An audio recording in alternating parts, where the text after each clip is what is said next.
আসসালামু আলাইকুম ওয়া রাহমাতুল্লাহ। আলহামদুলিল্লাহি রাব্বিল আলামিন ওয়াসসালাতু ওয়াসসালামু আলা আশরাফিল আমবিয়াই ওয়াল মুরসালিন ওয়া আলা আলিহি ওয়া আসহাবিহি ওয়া মান তাবি'আহুম ওয়া দা'a বিদা'ওয়াতিহিম ইলা ইয়াউমিদ্দিন, আম্মা বা'দ।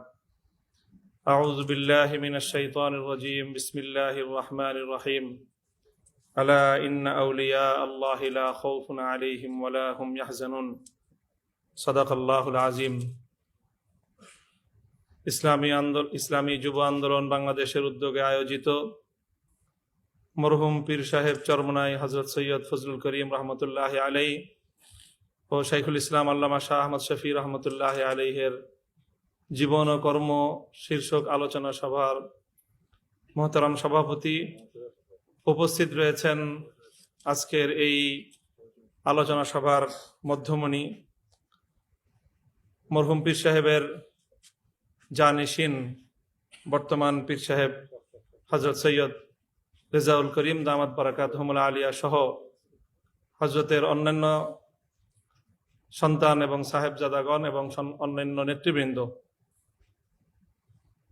দুইজন মহিরুহের আলোচনা। হযরত শাইখুল ইসলাম রহমতুল্লাহ আলী সদ্য ইন্তেকাল করেছেন। ওনার অনেক আলোচনা সভা প্রতিনিয়ত প্রতিদিন সকাল সন্ধ্যা বিভিন্ন প্রান্তে হচ্ছে এবং সেগুলোতে আমরা অনেকে অংশগ্রহণ করছি। এজন্য আজকে আমি শুধু মরহুম পীর সাহেব চরমনাইকে নিয়ে আমার ক্ষুদ্র জীবনের কিছু স্মৃতিচারণ আপনাদের সামনে করব। আমার স্মৃতিচারণটা অন্য অনেকের চেয়ে একটু বেশি তাৎপর্যপূর্ণ। আমি ব্যক্তির কারণে নয়, বরং আমার নিসবতের কারণে। আমি শাইখুল হাদিস আল্লামা আজিজুল হক রহমতুল্লাহ আলাইহির সন্তান। মরহুম পীর সাহেব চরমনাই ছিলেন যার একজন ছাত্র। আমি আমার বাবার কাছে হযরত মরহুম পীর সাহেবকে একাধিকবার দেখেছি এবং তার কিছু দৃশ্য আমার চোখে ভাসমান, আমার স্মৃতিপটে চিরজাগরুক। আমার একটা দৃশ্য এখনো আমাদের বাসার কথা মনে আছে, লালবাগের যে বাসায় আমরা ছিলাম। শাইখুল হাদিস রহমতুল্লাহ আলাইহির কাছে একদিন সকালবেলা পীর সাহেব হুজুর আসলেন। হুজুরের সাথে আরো কিছু লোক ছিল, কিছু হাদিয়া তোহফা নিয়ে আসলেন। তো আব্বাজানের সামনে যখন তিনি বসলেন, মানে যতটা সময় বসেছিলেন, একজন মুআদ্দাব ছাত্র তার ওস্তাদের সামনে পড়াশোনা চলাকালীন সময়ে যেইভাবে বসে, তিনি জগৎ বিখ্যাত বাংলাদেশের সবচেয়ে পপুলার এবং ব্যাপক ভক্ত এবং মুরিদানের পীর সাহেব, অথচ তিনিও ঠিক ওইভাবেই যতক্ষণ বসেছিলেন ওস্তাদের সামনে সেই আদব এবং তাজিমের সাথেই বসেছিলেন। শায়েখ বারবার বলতেছিলেন যে তোমার কষ্ট হইতেছে, তুমি ভালো করে বসো, কিন্তু মনে হলো যে তিনি উস্তাদের আজমত তার অন্তরের মধ্যে এভাবেই প্রবিষ্ট ছিল যে তিনি স্বাভাবিকভাবে বসতেই পারলেন না।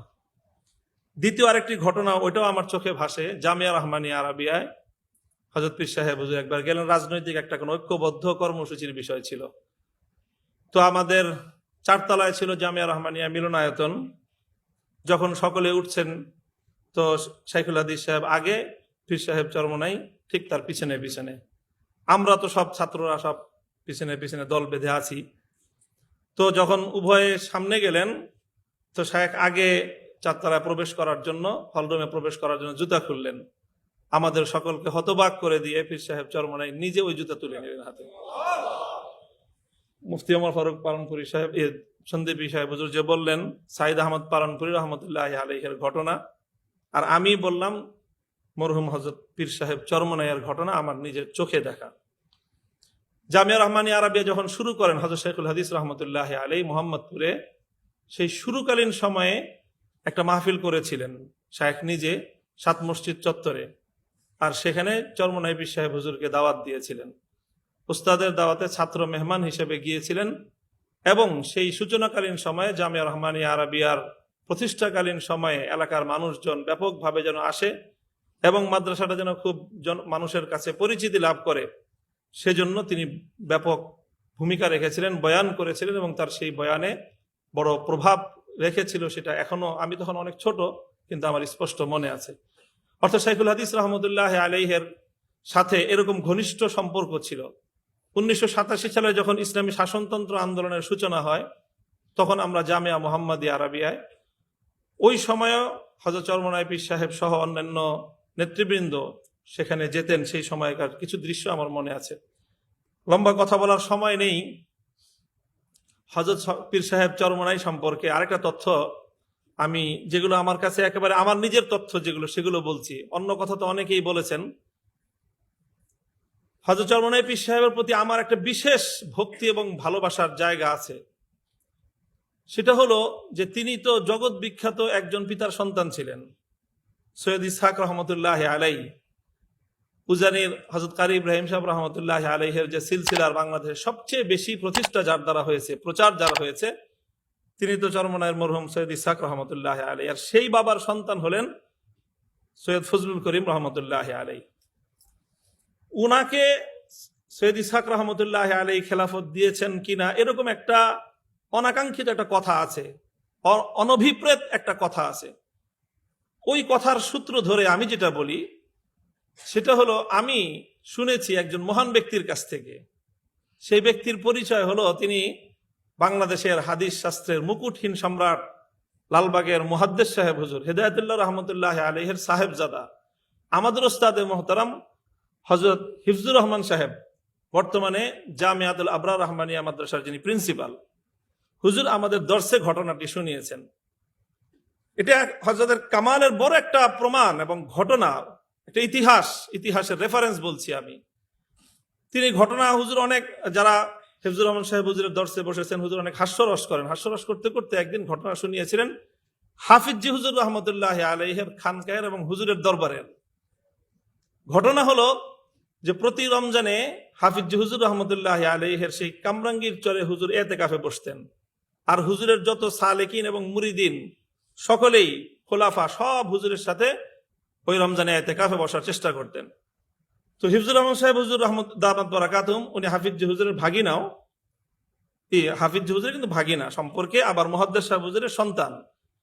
তো হুজুর বলেন যে আমি এবং মুফতি মনসুরুল হক সাহেব হুজুর দামাত বারাকাতুহুম হুজুরের কথা বলেছেন যে আমরা দুইজন তখন রমজানে হুজুরের এতেকাফে বসলাম। আর ওই এতেকাফে শরীক হতেন মরহুম সৈয়দ ফজলুল করিম রহমতুল্লাহ আলাইহি। অর্থাৎ তিনি সৈয়দ ইসহাক রহমতুল্লাহ আলাইহির সন্তান, এবং তখন তিনি বাংলাদেশে খুব পরিচিত, সারা বাংলাদেশে ওনার মুরিদান দিয়ে ভরা। ওই সময়ে তিনি নিজের ইসলাহের জন্য হাফিজ জি হুজুরের খানকায় গিয়ে মেহনত করতেন। তো হুজুর আমাদেরকে শুনিয়েছেন, হিফজুর রহমান সাহেব হুজুর, যে হাফিজ জি হুজুরের তো মুরিদান ছিল বেশিরভাগ ওলামাদের মধ্যে, আর হযরত পীর সাহেব চরমনায়ের মুরিদান তো সব হালকায় ছিল, ব্যাপক মুরিদার সংখ্যা। পীর সাহেব হাফিজ জি হুজুর আর তার মুরিদ হলো চরমনায় পীর সাহেব, কিন্তু এখানে মুরিদের সংখ্যার দিক থেকে পীর সাহেবের চেয়ে মুরিদ অনেক বেশি। অর্থাৎ হাফিজ জি হুজুরের মুরিদের চেয়ে তখনই চরমনায় পীর সাহেবের মুরিদের সংখ্যা অনেক বেশি, যার কারণে ওনার কাছে হাদিয়া তোহফা যেত বেশি। চরমনায় পীর সাহেব হুজুরের কাছে ওনার যারা মুরিদিন মুতাআল্লিকিন তারা ব্যাপকভাবে হাদিয়া নিয়ে যেত। হিফজুর রহমান সাহেব হুজুর আমাদেরকে বলছেন, শুনেছেন যে ওনাদের সাথে খুব গভীর এবং অন্তরঙ্গ মোহাব্বতের সম্পর্ক ছিল, এবং ওই খানকার মধ্যে শত শত হাজার হাজার হাফিজ জি হুজুরের মুরিদানরা যেভাবে ফ্লোরে থাকতো, চরমনায়ের মরহুম পীর সাহেব সারা দেশব্যাপী আলোচিত একজন শীর্ষ আলেম এবং পীর সাহেব হওয়া সত্ত্বেও হিফজুর রহমান সাহেবদের মতো তখন তারা একেবারে নবীন, মাত্র দাওরা ফারেক হয়েছেন, সেই নবীনদের সাথে ফ্লোরের মধ্যে বিছনা করে থাকতেন। এবং তিনি হযরত হাফিজ জি হুজুর রহমতুল্লাহ আলাইহির মুজাজ এবং খলিফা। আমি তো মনে করি হাফিজ জি হুজুর রহমতুল্লাহ আলাইহির খেলাফত প্রাপ্তি মরহুম সৈয়দ ফজলুল করিম রহমতুল্লাহ আলাইহি যদি ওনার বাবার খেলাফত নাও পেয়ে থাকেন, সেই বিষয়ে আলোচনার বিষয় না, কিন্তু হাফিজ জি হুজুর রহমতুল্লাহ আলাইহির খানকায় এসে যে খেলাফত পেয়েছেন এটা ওনার সবচেয়ে বড় কামালের দলিল। ওখানে যে মেহনত করেছেন সবচেয়ে বড় কামালের দলিল। সর্বশেষ যে কথা বলে আমি আমার আলোচনা সমাপ্ত করব, শাইখুল হাদিস রহমতুল্লাহ আলাইহির সাথে মরহুম পীর সাহেবের দীর্ঘ আন্দোলন এবং সংগ্রামের ইতিহাস সমৃদ্ধ ছিল। আজও সেই দৃশ্য আমার চোখে মনে পড়ে, আমার চোখে ভাসে। শাইখুল হাদিস রহমতুল্লাহ আলাইহির জীবনের সর্বশেষ যে আন্দোলনগুলো তিনি করেছেন, তার মধ্যে সবচেয়ে বড় কার্যকর আন্দোলন ছিল কওমি সনদের স্বীকৃতির আন্দোলন। এই মুক্তাঙ্গনে 5 দিন পর্যন্ত হযরত শায়েখ সেই সময়ে ওখানে শোয়া। আর হযরত পীর সাহেব চরমনাই তখন জীবনের অন্তিম সময়ে, ওনার রোগ শোক একেবারেই ওনাকে গ্রাস করে নিয়েছে, এবং তখন তিনি বিদেশে চিকিৎসার জন্য চলে যাবেন। বিদেশে চিকিৎসার জন্য চলে যাওয়ার আগ মুহূর্তে তিনি ওই হযরত শাইখুল হাদিস রহমতুল্লাহ আলাইহি তখন তিনি মুক্তাঙ্গনে ওস্তাদকে দেখার জন্য তিনি সেখানে চলে আসলেন।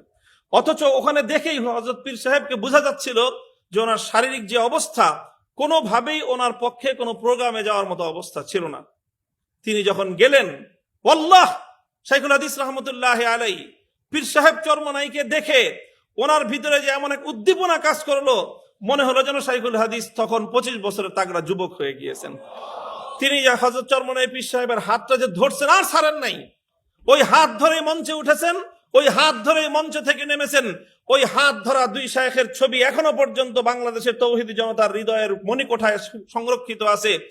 সেদিন শাইখুল হাদিস বলেছিলেন, আমার ডান হাত চলে এসেছে, আমি আর কারো প্রয়োজন নাই, আমি আর কারো রক্তচক্ষুর পরোয়া করব না।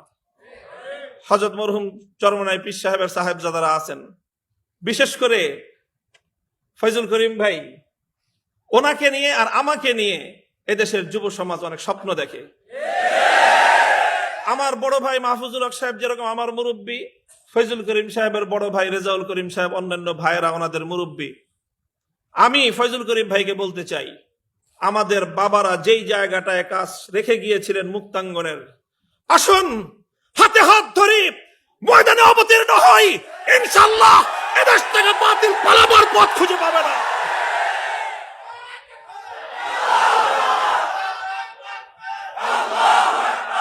ইনশাআল্লাহ সুম্মা ইনশাআল্লাহ। এগুলো শুধু কথার কথা নয়, শুধুমাত্র মঞ্চ গরম করার বক্তব্য নয়।